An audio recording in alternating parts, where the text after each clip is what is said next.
So this is ECE 343, Signals and Systems. This will be the fourth part of Chapter 3. In the third part of Chapter 3, we introduced the unit impulse response and determined some different ways to compute the unit impulse response. We then figured out how to use the impulse response to figure out the output of a system in response to an input. We derived what was called the convolution sum. In this lecture, we're going to try to figure out how to evaluate that convolution sum. So just a little warning, we've got some convolution ahead. It is much like continuous time convolution. It has a little bit of trickiness in evaluating these convolution sums, usually because of the piecewise nature of our functions that we are convolving together. But we do have one added benefit in discrete time. We have another mechanism by which to evaluate that convolution sum that we did not have in continuous time with the convolution integral. We'll spend our first few minutes looking at that alternative way of evaluating the convolution sum. To begin then, let's go ahead and just remind ourselves of the result that we had last time. We derived a convolution sum, which basically said that the output of a system, yn, could be represented as a sum over some sum variable, we called it k, of x of k times h of n minus k. There's a shorthand notation, just like there was for continuous time. We can write it out as x of n convolved with h of n, where we indicate convolution with that asterisk. If we give an English language description of this convolution sum, it goes something like this. The output is a sum of scaled and shifted impulse responses. This kind of makes sense because we can represent the input as a sum of scaled shifted impulses, right? And so the output should just be the same sum of scaled and shifted responses to those impulses. Since this is a particular form that involves a sum rather than an integral, we can evaluate the convolution just as it says, the sum of scaled shifted impulse response functions. So if I expand that guy, if I take a look at this formula here, it's a sum on k. If I go ahead and expand that term by term, I'll start at k equaling 0 and work my way out. We end up getting something like this. We get y then, right, being equal to x of 0, h of n, no shift on that h of n. Then there's going to be x of 1 times h of n minus 1 and x of minus 1, h of n plus 1. So shift h to the left one and to the right one and multiply by the corresponding value of x. And then we keep going on. X of 2, h of n minus 2, x of minus 2, h of n plus 2, and so forth. This is the basis that we're going to use to evaluate this output, this convolution sum. We'll just break it up term by term. As long as we know the unit impulse response and we know the input, we can just take a bunch of scaled and shifted versions of those impulse response functions, and we should be able to get the output of our system. So let me demonstrate this approach using an example. We're going to go ahead and find the output of a system, yn, in response to an input x, using some impulse response function h of n, so x convolved with hn, where I'm going to go ahead and define h of n as being u of n minus 5, and x of n as being n times u of n minus 5. We had looked at these signals in a previous lecture, and I'll just go ahead and draw them first as a graph, and hopefully everybody will remember the basics on this. When I look at h of n, it starts right at n equaling 0 because of the un term. Everything before 0, we ended up having a 0, so we can go ahead and put those zeros in there. But once we hit n equaling 0, that first un turns on, and so we're going to go up to a value of 1. So we're going to go ahead and have that value of 1, and it's going to stay 1 until the next unit step comes in and does something. That next unit step, right, turns on at n equaling 5, but because it's being subtracted away at n equaling 5, we're going to get 1 minus 1, which will return the signal back down to 0. So at 0 we get 1, at 1 we get 1, at 2 we get 1, at 3 we get 1, at 4 we get 1, and then at 5, when that other unit step turns on, we get 1 minus 1 is 0. So we had talked about this before. Sometimes these discrete signals look like they end just a little bit short of where they should compared to maybe the continuous time case, and that's just because those individual points matter. So there's a graphical depiction of h of n. If I want to get x of n, I'm just going to multiply n times what I had for h of n. X of n actually is just n times h of n in this particular case. So I can go ahead and I can draw my axis out on this, and I can go ahead and get a sketch of this guy going up pretty well. So I'm going to go ahead and look at this x of n. And in this particular case, before 0 at 0, at 0 though, right, we would have 1 times 0, which is also a 0. The next one's going to be 1 times 1, so that's going to be a 1. And then it's going to be 2 times 1 is a 2. And then 3 times 1 is going to be a 3. And 4 times 1 is going to be a 4. And then it's going to return down to 0, something along those lines.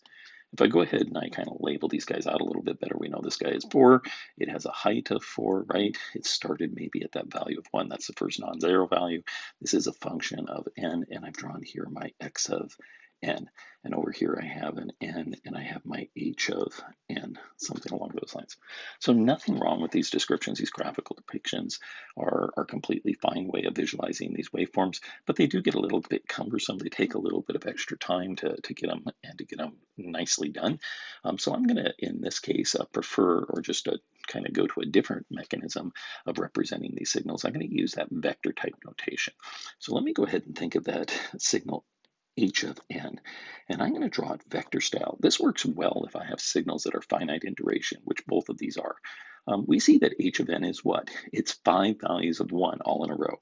So I can just write that out. 1, 2, 3, 4, 5 ones all in a row. So that vector notation is a perfectly adequate representation of that signal. It serves every bit as good of information as the graph. Probably easier to draw out. The only thing that it's missing at this point is at what values these different elements are. So I usually just put a little arrow above one of the elements, and I go ahead and label that one. This first one is n equaling 0 in this case. In this vector, right, as n gets larger, we'd move to the right in the vector. If you started making n smaller, you'd move left in the vector. So if I count this guy out, right, I could do something like this. I know that we have n equaling 1 right here. And so if I go over one position to the right, that's n equaling 1, and 2, and 3, and 4. So that last one in there, if I wanted to go ahead and label it, I could say n equaling 4 in there. Usually if you label 1, it's probably enough. The next one I want to do is I want to go ahead and label in my x of n as well. And so I can do that as well. I'm going to go ahead and put x of n. X of n is equal to, now I could start it with 0 and give it the same starting point, n equaling 0, but it's a little boring to carry around that 0. That 0 is not going to really come into play. So let's just keep with the non-zero elements that we have in here. So I'm going to go ahead and do this as a 1, 2, 3, and 4. And I'm going to put a placeholder above here to tell me what value of n that is. It's not starting at 0 in this case, it's starting at n equaling 1.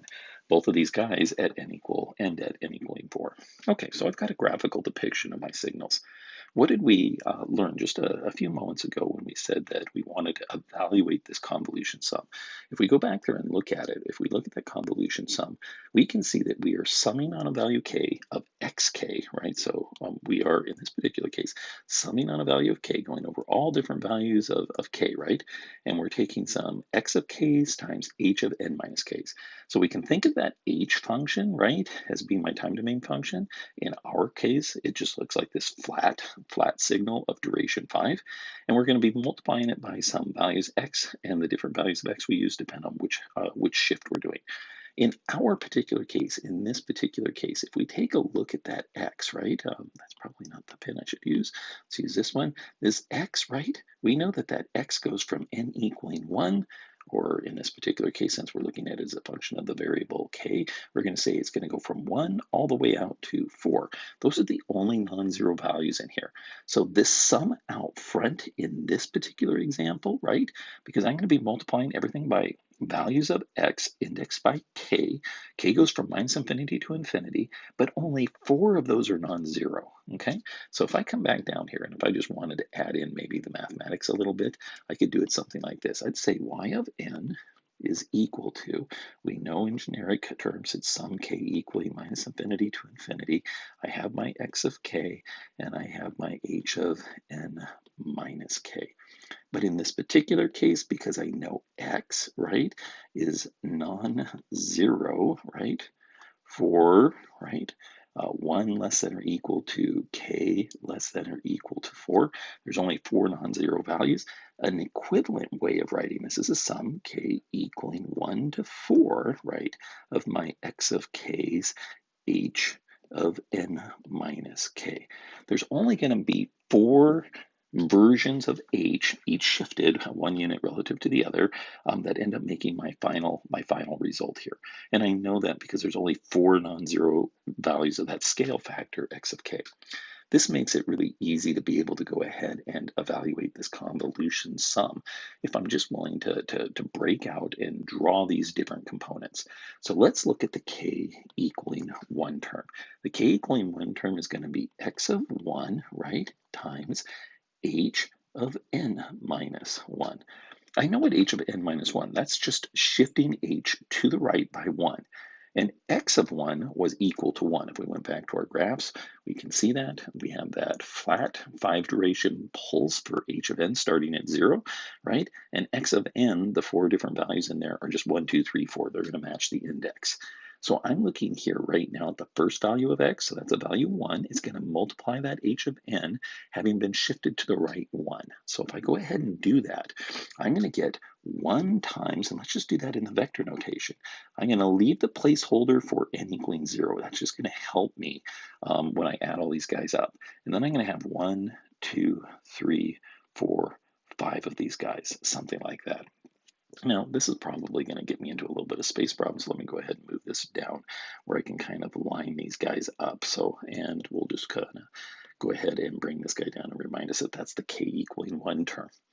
If I continue the same pattern, what do I get? I get k equaling 2 as being what? It's going to be x2 times h of n minus 2. x2 was 2, so I'm going to get 2 times. And then I'm going to have that last result just pushed over one more time. So I'm going to get a 1, 1, 1, 1, 1, something like that. K equaling 3 now is going to be 3 because x of 3 is 3. And I'm going to shift over one more time, 0, 0, 0, and then my 5 ones, 1, 2, 3, 4, 5, something like that. And then the very last one, because there are only 4 non-zero values of x, that's going to be for my k equaling 4, and I'm going to get 4 times, right? And I'm going to have 0, 0, 0, and then shifted it over once more, right? And then my 5 ones, 1, 2, 3, 4, 5. And what do I know? I know that y, right, my y of n, is just going to be equal to all of these guys summed up. So if I can sum these graphical depictions or vector depictions over all these non-zero values of x, I should be able to get that convolution evaluated. Okay, well, the way I've gotten it written right now, it's probably a little awkward, so I'm going to just do a very quick modification of these, just so we can make a quicker idea of what we're doing. I'm going to go ahead and bring that 2 inside, so that's going to give me what? It's going to give me a 2, 2, 2, 2, 2, right? It's just a scaled value of that h. It's twice as big. The next one is going to be a scale factor of 3, right? So I'm going to get a 3, 3, 3, 3, 3, right? This one had a factor of 1, so that's pretty boring. It was just all 1s, right? We had our 5 1s in there. 5 1s followed by 5 2, followed by 5 3s, and then scaling by that 4, I'm going to get 5 4s. So 4, 4, 4, 4, 4. If I had combined those steps in one, which when you get a little practice, you probably would want to do, it will just aid it because now we're just going to add these points point by point. So y of n, I'm going to go ahead and give it as a vector notation. We're still sitting there with n equaling 0 as being the first element, right? And if I look above that, that's a bunch of zeros all added together. That's just a 0. Go to the next slot over. It's 1 plus 0 plus 0 plus 0. That's just going to be 1. The next one over is 1 plus 2. That's going to be 3. The next one over is 1 plus 2 plus 3. That's going to be 6. Next one over is 1 plus 2 plus 3 is 6 plus 4 is 10. So I'm going to get 10. The next one's a repeat of that, so another 10. The next one over there is 2 plus 3 is 5 plus 4 is 9. The next one over is 3 plus 4 is 7, right? And the last one is 4, something along those lines. So I can get my final convolution result here, y of n, right? If I wanted to strip out that 0 and just make it compact, I could. I could do a 1, 3, 6, 10, 10, 9, 7, 4, put my placeholder over here, n equaling 1, and I should be done. Okay, so that wasn't so bad, right? We did it directly. Where might we get in trouble with this approach? If x is really long, right, or h is really long, it's going to be hard to draw these guys out, and it will take a lot of additions. So for longer signals or infinite duration signals, this technique has some difficulty. It has a little bit of limitation. For short duration, finite duration signals, this can be a really quick way. It's a really intuitive way. It's a real direct way of evaluating that convolution sum. It's probably worth pointing out at this point, just because we've looked at a method now that works well for finite duration signals, that there's some other tools like MATLAB that are very good at doing things like these discrete time convolution sums. So let me do just a little aside here and talk about a MATLAB version of this, so we can go in MATLAB and do the same sort of thing. So if I go into the MATLAB command prompt and I go ahead and I set up my vector x, I can say x equals, right, a 1, a 2, a 3, a 4, and close out that vector. Go down to the next command line prompt, I can say h, and I can put in its values. It's going to be 1, and 1, and 1, and 1, and 1, and end that guy out. And then MATLAB has a built-in convolution command, which is labeled as conv, and I would just say conv x comma h. And what would it do out of that? It would spit out something like this. The only thing it would not do is it would not tell me the n. When we put in our vectors in MATLAB, we don't say anything about the n's in either case, so you would have to compute that n location, the first location of that first element, by hand. But it's a really great way to check your convolution results. If you're convolving a couple finite duration signals, even if you have to do it by hand, I highly recommend that you just run to MATLAB. It'll take you 20 seconds to put it in there, and you can get immediate or near immediate validation of your result. Okay, so this direct evaluation of convolution, pretty straightforward, but it certainly would have limitations in the presence of or when signals are finite in duration. So let's look at a different method. And this second method that we're going to look at is just basically the discrete version of what we use to solve the convolution integral for continuous time systems. So we're going to look at a three-step procedure to carry out this convolution integral. So let's look at a three-step procedure to evaluate, right? To evaluate the convolution sum. Even though it might seem that a convolution sum should be easier, and certainly it can be, there are cases when convolution sums are easier than the corresponding integrals for continuous time. I will say that with many students, they're just a lot more comfortable with doing calculus than doing the mathematics of summation. So you might find yourself struggling a little bit with some of the sums and trying to figure out how to simplify them, just because you aren't as familiar or as practiced with doing summation mathematics versus integral mathematics. Be that as it may, the procedure itself is identical to what we were doing in continuous time, so I'll write it out and then we'll demonstrate with an example. The first thing that we would do is we look at what the argument of that convolution sum is, the sum, and we know that there's two guys in there, and we're going to draw them both. So we're going to draw x of k, right? And we're going to draw h of n minus k, right? As functions of k. So we're going to leave one signal alone, and we're going to take the other one, and we're going to flip and shift it. On the second step, we are going to identify a region, right? ID a region, right? Where the sum has a specific, not changing, some sort of fixed or specific form, something that we can do all at once. And we're going to evaluate it. Okay, so we just find out where the sum has a particular form, a region being a range of n, right, for which that sum has a particular form, and we'll evaluate the sum. And then the third step, of course, is just going to repeat for all regions. We usually start our regions, right, way off on the left-hand side, so going minus infinity, less than n, less than something, but there can be a couple exceptions to that. So really, it doesn't matter what order you do those regions in, but you do need to cover all of them. So let's look, as an example of this, at a convolution sum that involves two signals that is very similar to one of the first convolutions we did in continuous time. So just a little flashback. If I was gonna do this, let's go ahead and do a flashback. Ooh, flashback, right? Flash back, a flashback in this particular case, flashback, right? We looked at a case like this where we had a voltage source running through a resistor, then going through a capacitor, and we looked at the voltage across that capacitor. This was a little first order RC circuit. We looked at something like the h of t on that guy, and we knew that the h of t looked like a decaying exponential. And then we said, let's go ahead and look at an x of t that looked like a unit step function, something like that. And then we wanted to know what is y. And we knew y would be x convolved with h. So we looked at a case of finding the step response of an RC filter, right? And what did we know? We knew just from our study in circuits that if you have a discharge capacitor, so this was a zero state response, there was no energy to begin with, and then we apply a voltage to it, it needs some time to charge up, but it's going to charge up to that voltage that you've applied to it. So you end up getting kind of this charging curve. It follows an exponential form, and it's going to head to that 1 volt, right? That was the 1 volt input that we put in there. So these were all kind of intuitive ones that we did.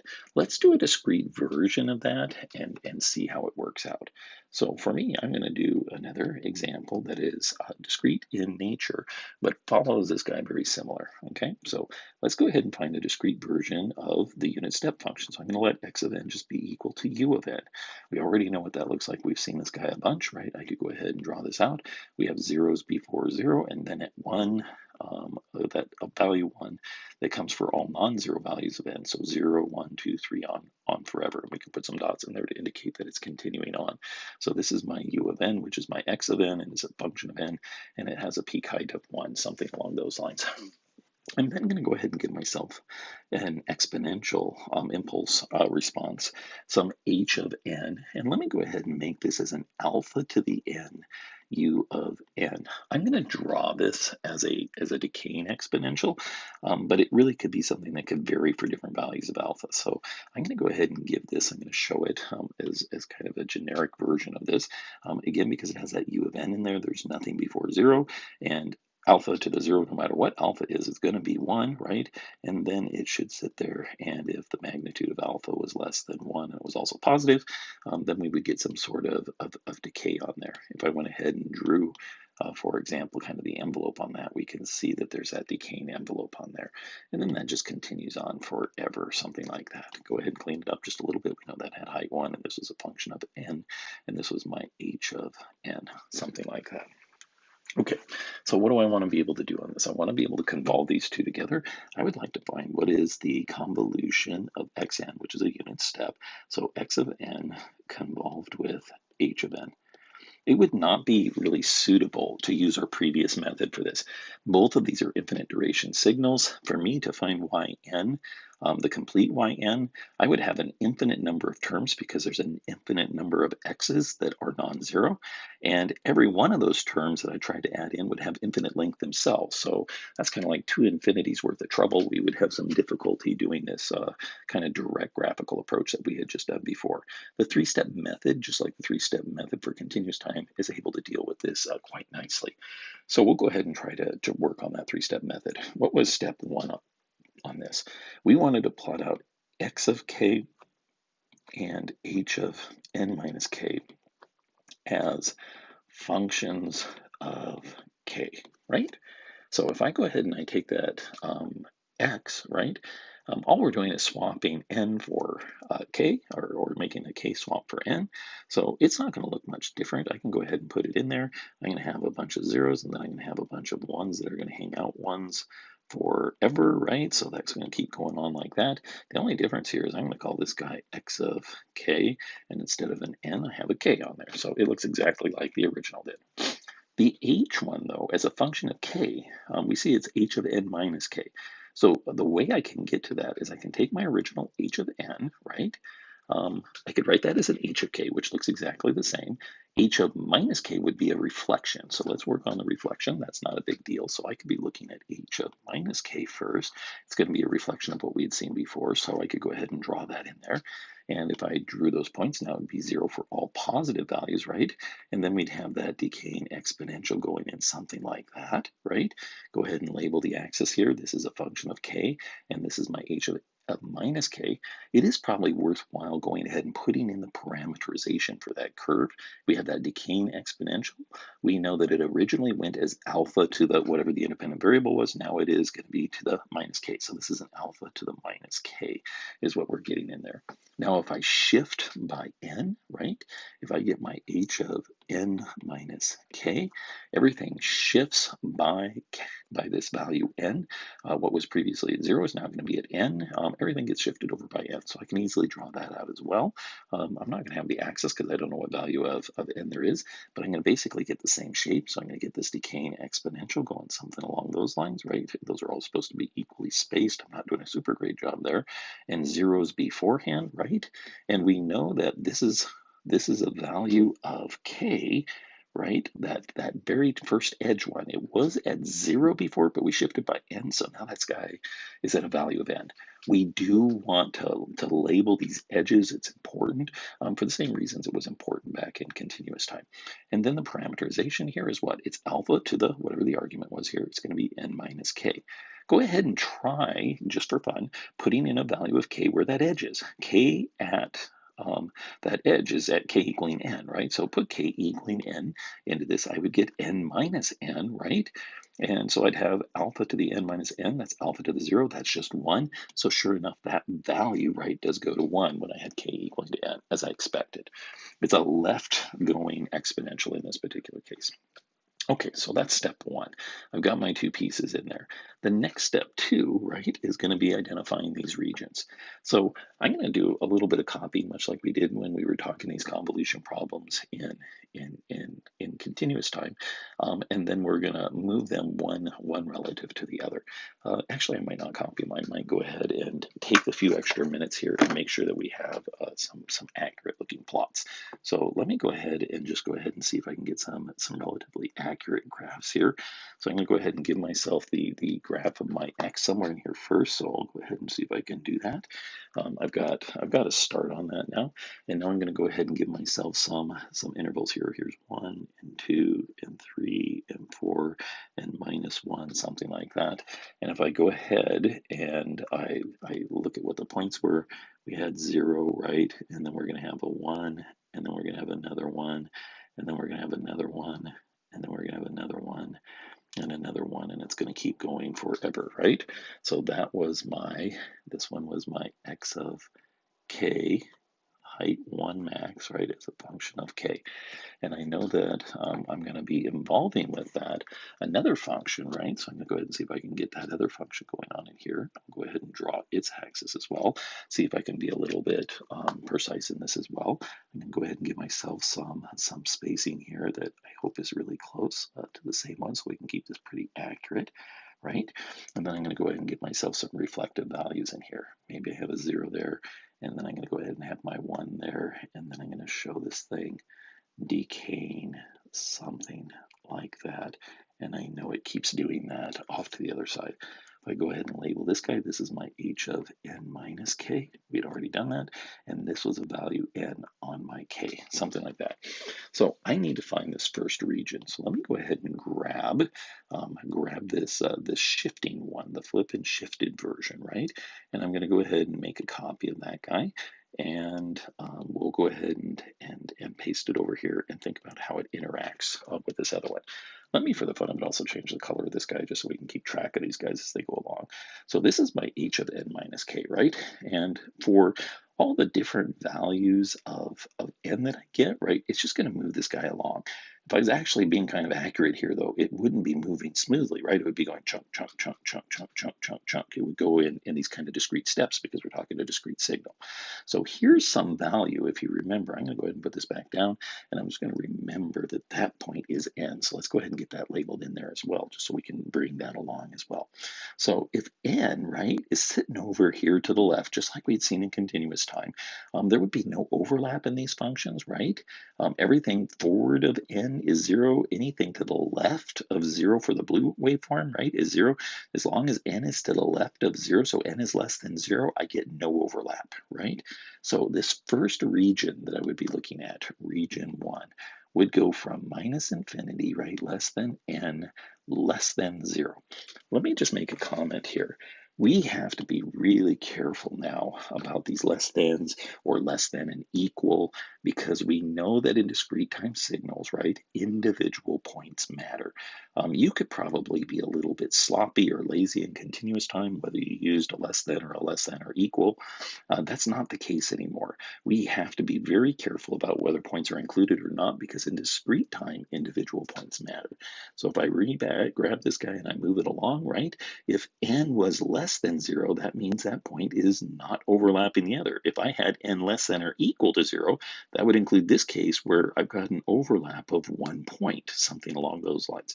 So we definitely need to have that guy be less than 0. In this particular case, what do we get? We get y of n being equal to a summation of, and the product of those two functions is 0. So it doesn't really matter what the limits were. Summing up a bunch of zeros, no matter how many you put in there, is going to be 0. So everything before 0 was 0. Pretty easy region. The next region, region 2, is going to be what? It's going to be n greater than or equal to 0.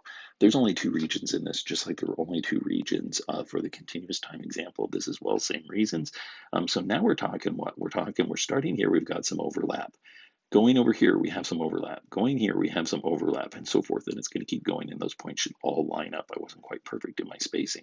So I'm going to leave it something like, maybe like something like that, okay? So what do we see on this? The overlap between x of k and h of n minus k is going to start where? It's going to start, right, on the edge that is dictated by the left edge of x in this case. So we're going to be starting at 0, and we're going to be ending at n. So those edges, the interaction of those edges, just like in continuous time, are going to help me define the limits of summation that I need to work with. So I'm going to go ahead and start setting up this sum that I need to work with. So I'm going to have y of n being equal to, there's the non-zero points at this point is going to go on k equaling 0 to n, something along those lines. And then what am I going to be needing to sum up? Well, I'm going to have 1, that was the x, and then I'm going to have that exponential, which if you look back at what we had for parameterization on that guy, that was alpha to the n minus k. So I need to throw that alpha to the n minus k in here. So I get 1 times alpha, right, to the n minus k. And I've somehow got to handle this summation. So this is where we get to that point where, depending on your background and depending on, sort of where you are with your mathematical memory, some of these sums might look a little bit unfamiliar. This particular sum is a pretty common sum. It's a pretty famous sum, and it's one that we can handle pretty quickly. I'll do a quick derivation on that. So let's clean it up just a tiny bit. I'm going to take that alpha. It's raised to a sum, so I could rewrite this a little bit different. I could write this as a summation, k equaling 0 to n of alpha to the n, alpha to the minus k. Alpha to the n, not being a function of the sum variable, can be brought outside the sum. So this is an alpha to the n, summation k equaling 0 to n of something to the k. So alpha to the minus k is 1 over alpha to the k. So I could write this as a 1 over alpha to the k. This is a geometric sum. So if you go back and look in your mathematics, this is a geometric sum. A geometric sum. And geometric sums have a really nice closed form solution. Let me do a very quick aside. We'll come back to this in a minute, but let's do a very quick aside, right? Let's do a quick aside on geometric sums. These ideas of geometric sums.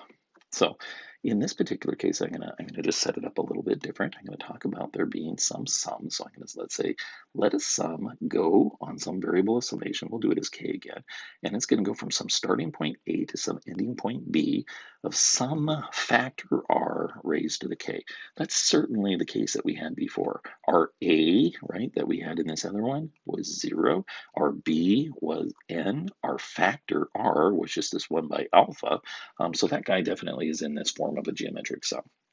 So I have a sum going from a to b of r to the k. If I break that out term by term, what does it look like? It looks like an r to the a plus r to the a plus 1 plus, and I'm going to keep going, and I'm going to get an r to the b minus 1 plus an r to the b, something like that. So we got a bunch of terms in there. I've got all these terms ranging from r to the a, all the way out to r to the b. I'm now going to play a little bit of a mathematical trick. You could call it a little bit of a technique here. I'm going to take that sum and I'm going to multiply it by that factor r. So I'm going to look at what is rs, okay? If I do rs, right, I'm just going to have r times that summation, k equaling a to be, right, r of k. And if I look at that term by term, I'm just going to get r times all those terms, right? So r times r to the a is r to the a plus 1. R to the a plus 1 times r is going to be r to the a plus 2. And we're going to keep going all the way through. And I'm going to get an r to the b, and I'm going to get an r to the b plus 1, something like that. All right, so here's where the magic happens. If I take the first line, s, that's the sum I'm looking for, and I subtract the second line, r times s, the left-hand side of this guy, right, the left-hand side of this guy is going to look something like an s minus rs, right? And what does it look on the right-hand side? This is really neat because you'll notice that the top line has r to the a plus 1 all the way out to r to the b, and the bottom line has r to the a plus 1 all the way out to the r to the b. So these terms all cancel, right? Because we're subtracting. All of those guys, cancel. We have a ton of cancellation going on in here. Cancel, cancel, cancel, cancel. Really nice, so that we don't have to worry about all those terms. What's left? There's an r to the a, and then I'm going to be subtracting out r to the b plus 1. So let's go ahead and write that guy out as well. So on the right-hand side, after we do all those cancellations, we get r to the a, right? And I'm going to get a minus r to the b plus 1. This is superior in every way. Think of a b that was 1,000 and a was 0. There would be 1,001 terms that I'd have to expand out and add. And I've gone through a little bit of a mathematical trick here, right? But it's allowing me to not worry about 1,001 terms. I'm going to get just a couple of terms that I have to worry about to find that entire sum. If I work on the left-hand side and I factor out the s, I'm going to get s times 1 minus r, right, equals r to the a minus r to the b plus 1.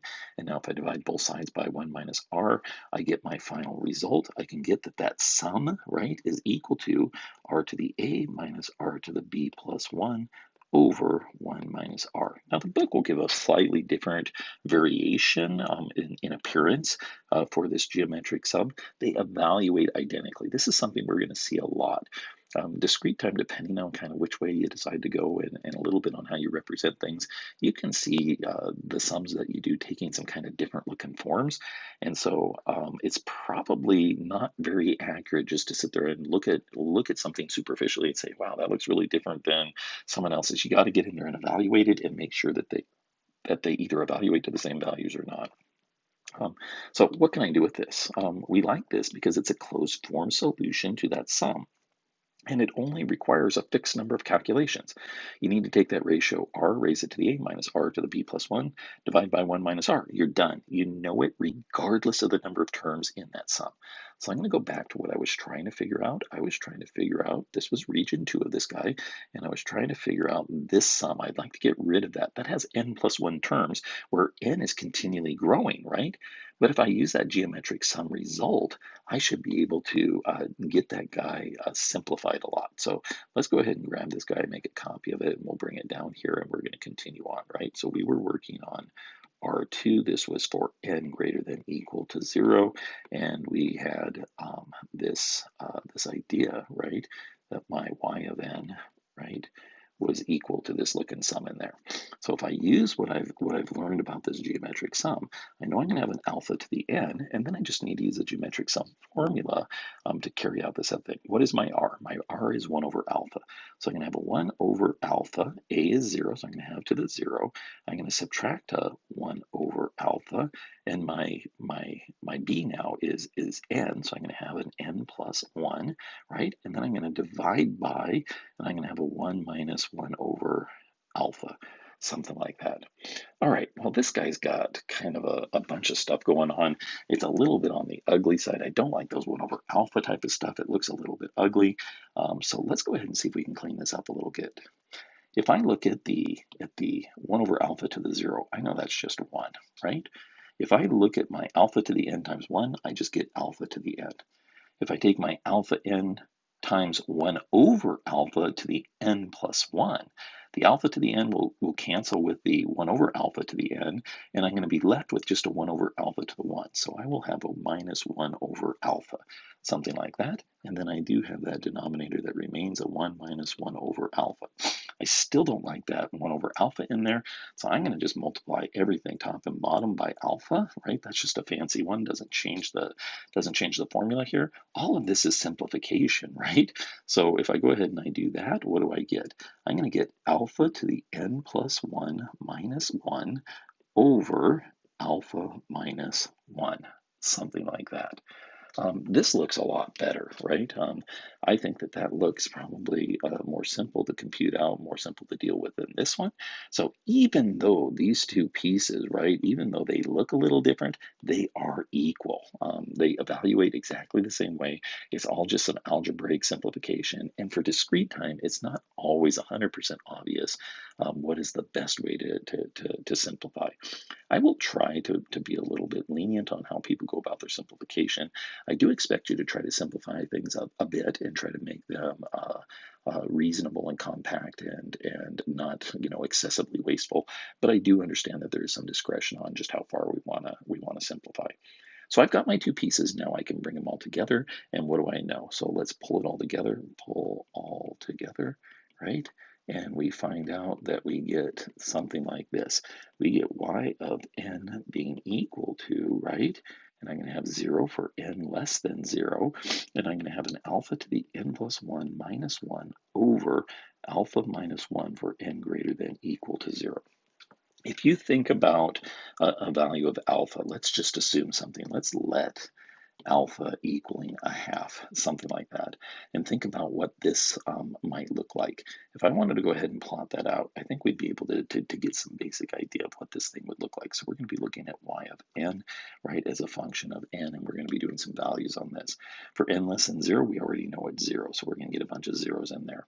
If I look at n equaling to 0, right, I would have alpha, that's a half to the 1. So I'd have a half to the 1 minus 1 over a half to the 1 minus 1. So that would just give me 1. So this first value there I would end up getting was a 1, something like that. The next value in there, if I keep going on, is going to get a little bit bigger because I would have a half to the, well, it would be 1 plus 1 now. So I'd have a half squared. That'd be a quarter minus 1, right? And I'd be dividing that by that half minus 1.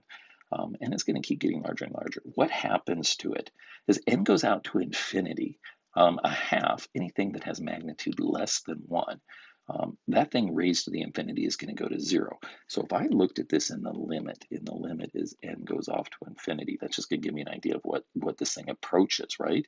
I would have a half to the infinity, that would be 0. So I'd get a minus 1 over alpha minus 1. And we said in this particular case, we were looking at alpha equaling a half. So I'd have minus 1, right, over minus a half. And if you do all of that, that should be equal to 2. So this thing is going to be asymptotically approaching 2. Probably shouldn't have that y stuck in the middle there. So let's move it a little bit out of the way. So we know that as we go out to infinity, we're going to be ramping up to that 2. So maybe it looks a little bit like this. We do it like that, and then we do it like that. In fact, every time we're going to split the difference that's left, and it's just going to keep getting closer and closer and closer and closer, and it gets really hard after not that long of time to see it getting to that guy. It looks like a charging capacitor, right? It looks like that charging capacitor because this discrete time system, this discrete time representation is very analogous to the continuous time. A discrete time representation should have the same basic fundamental behavioral characteristics as the continuous time signals going through the same type of operation. So we would expect things like a result that approximates or looks very close to that charging capacitor. I will note kind of one little quirky thing here that's maybe just worth pointing out. If you remember the continuous time, right? So let's go ahead and remind ourselves what the continuous time would look like, right? It looked like this charging, right, capacitor that ended up charging up to whatever the final value was, right? And it definitely was 0 for any time less than 0. If I use my imagination and do that curve like I did here, the one that kind of fits that exponential curve, it almost looks, right, that it's happening before 0. But remember, it didn't happen before 0, right? Every value out here before 0 is 0, but it certainly kind of gives that impression. So you'll notice that there's going to be some of these little quirky differences. It might look just slightly shifted or something, and it really comes down to this thing that we've mentioned before, that we've come to time and time again, and that is this idea that individual points matter, right, in discrete time. So we absolutely have to be careful on that. All right, so now we're going to turn our attention to looking at a few of the discrete time convolution properties. We have these properties in continuous time as well. These properties give us just a range of tools that help us in order to be able to do convolutions a little bit more, just having more tools to do the convolution, and also to give us some additional insight into convolution type problems. So let's go ahead and take a look at convolution. Go ahead and take a look at convolution properties. We will, for the time being, just go ahead and state these for the most part, because they look virtually identical to what we saw in continuous time with continuous time convolution integral, and they serve much the same role. And so we don't have to really spend a huge amount of time. We'll do some examples maybe in a future lecture that utilize some of these properties. So what's the first property we'll go ahead and look at? We're going to go ahead and look at a commutative property. We've seen this before. Commutative just means the order of operation, right? Commutative is movement. You commute from one place to the other. So it looks something like this. If I take x of n, right, and I convolve it with h of n, the commutative rule says that that's the same as h of n convolved with x of n. Order of operation here does not matter, right?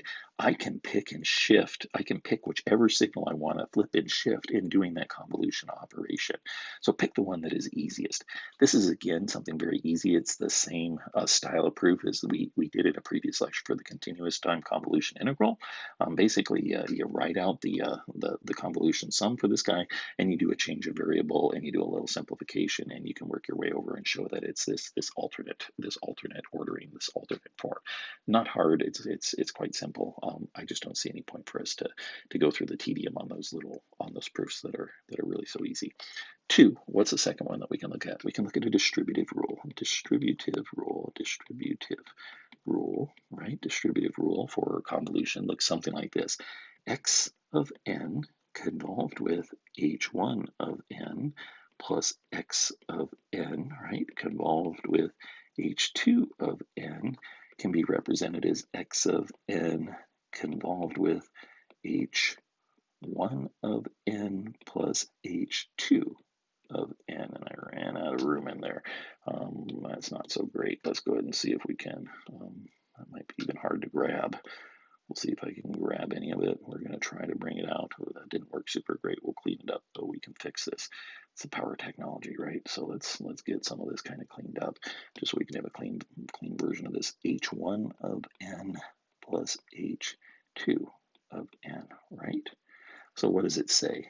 It says that I can distribute that convolution, right, and make it into 2 separate convolutions, something like that. That distributive rule, just like you have a distributive rule for multiplication when you were dealing with the mathematics of real numbers.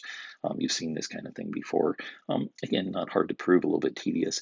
What I like on this one is the same thing that I like that we did in continuous time, is to come up with a system diagram for this. So if I look at this left-hand side, what do I see? I see a signal x of n, and it is feeding into a system h1 of n, of which comes out x convolved with h1, right? And we're also going to be taking x of n, and we're going to feed it into a different system whose impulse response is h2 of n, out of which comes x convolved with h2. And then we're just adding those two outputs together. So this is the output of two systems in parallel. And what does it say? It says this is equivalent to x of n, right, feeding into a single system, right, whose impulse response is h1 plus h2 to give us an output, right? So it's giving us a way of handling systems in parallel.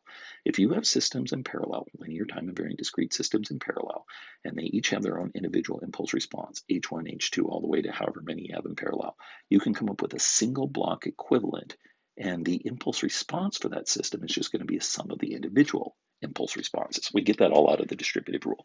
So it provides us a nice way of dealing with systems in parallel. We can go both ways on this. Sometimes you want to take a system in parallel and you want to simplify it or make it as a single block realization.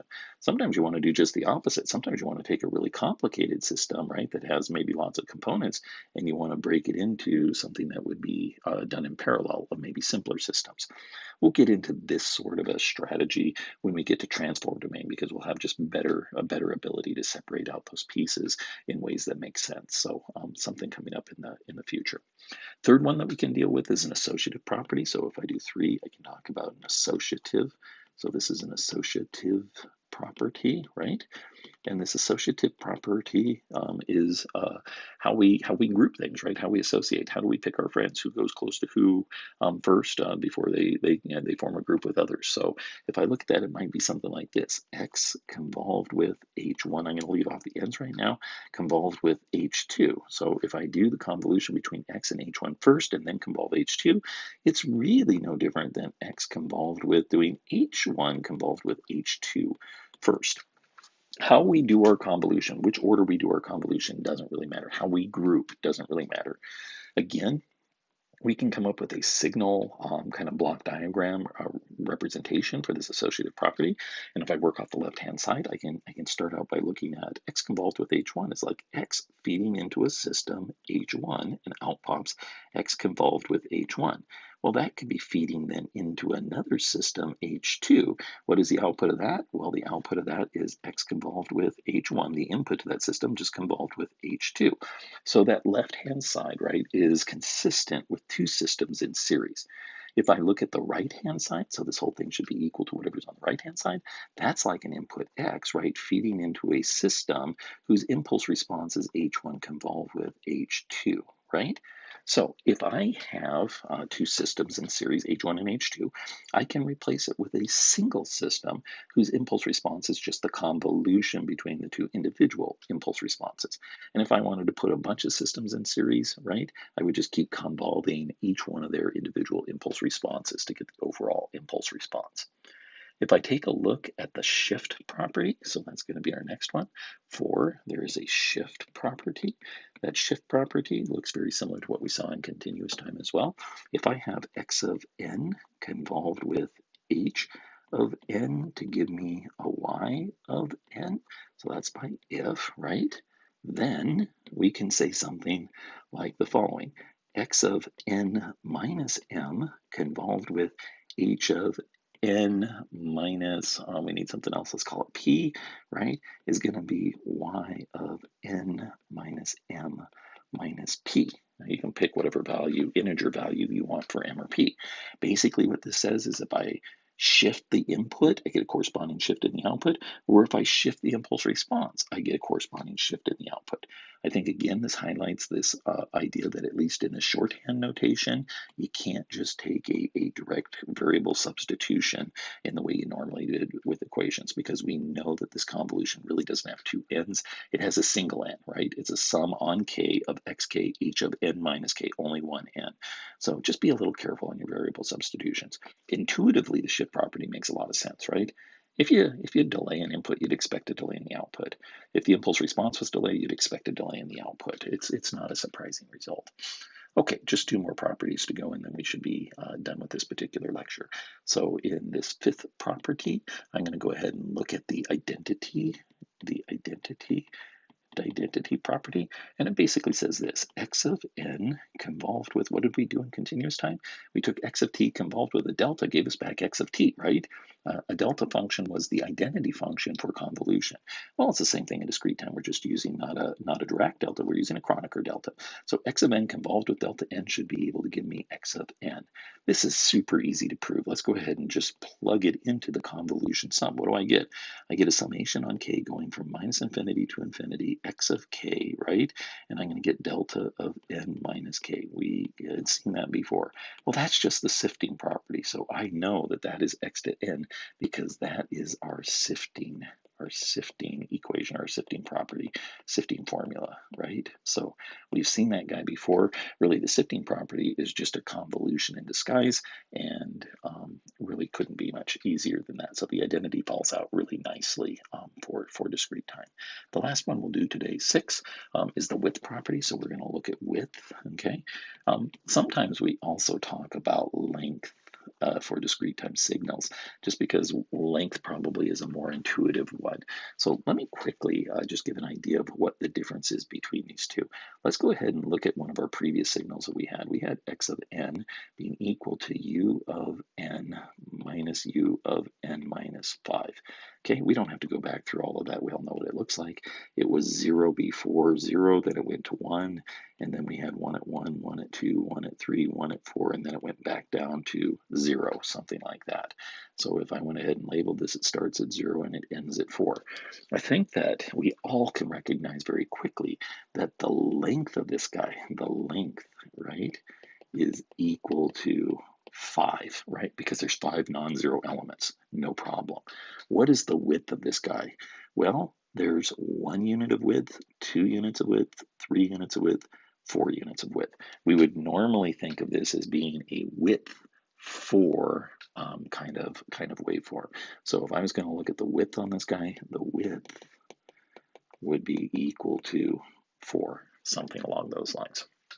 Okay, so just recognizing that difference, we're gonna see a little bit on this width property. So let me go ahead and lay it out, then we'll just make sure it makes some sense.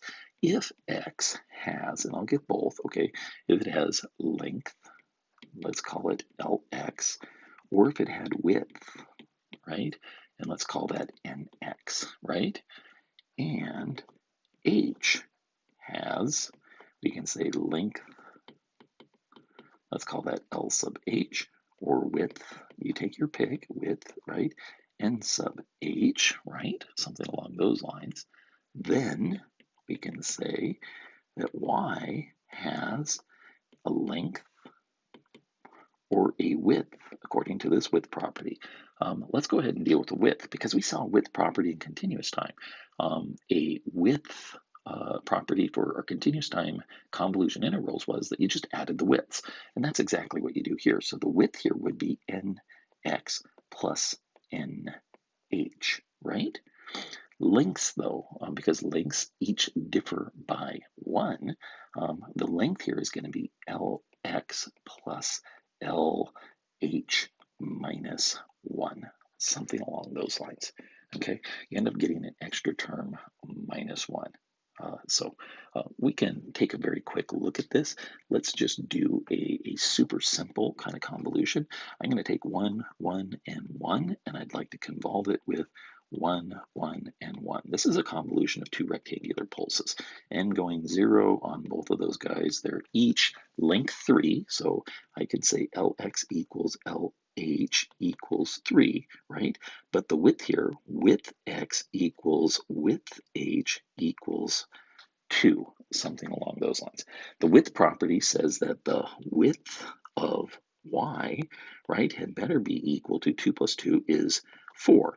But I know width is 1 less than length, right? So the length of y, right, should be equal to the width of y plus 1, which is equal to 5.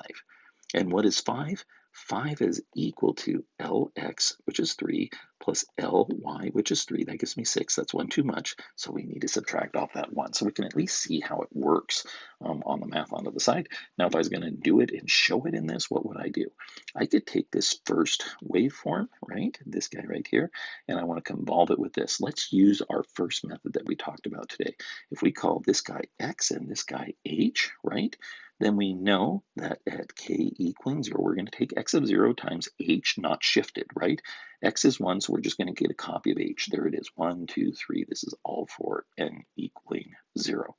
K equaling 1, that's going to be x of 1 times h of n minus 1, so shifted over by 1. So we're going to get something like that. And for k equaling 2, I'm going to shift 1 more time, so 0, 0, 1, 1, 1, something like that. Those are the only 3 non-zero terms. Add them all together, I should get my result. I get a 1, 2, 3, 2, 1. That is my solution. And this actually should be something that makes sense to us as well. So y equals 1, 2, 3, 2, 1 with n equaling 0 there. So check it out. What is the length of this guy? It's clearly a 5-length signal. Well, that's what we had computed over here, 5-length signal. What is the width? There's 1, 2, 3, 4. So it's a width 4, length 5 signal, something along those lines. Furthermore, if you just thought about back as a kind of a flashback again, if I took a rectangle pulse convolved with another rectangle pulse, we had seen this guy in examples we did before is given as a triangle, right? Here we did a discrete version of that, a discrete rectangle convolved with another discrete rectangle. And what did we get? We got a 1, we got a 2, we got a 3, we got a 2, we got a 1. That looks like a triangle function, something along those lines. So again, the kind of behaviors, the kind of shapes that you would typically see going on with continuous time convolution integrals is going to be very closely mirrored when we do it in this discrete time sense, doing discrete time convolution sums. Next time, we will look at 2 variants of convolution, ways to carry out convolution. We'll look at something called the sliding tape method. We will also look at something that is not in your book, something called quick convolution.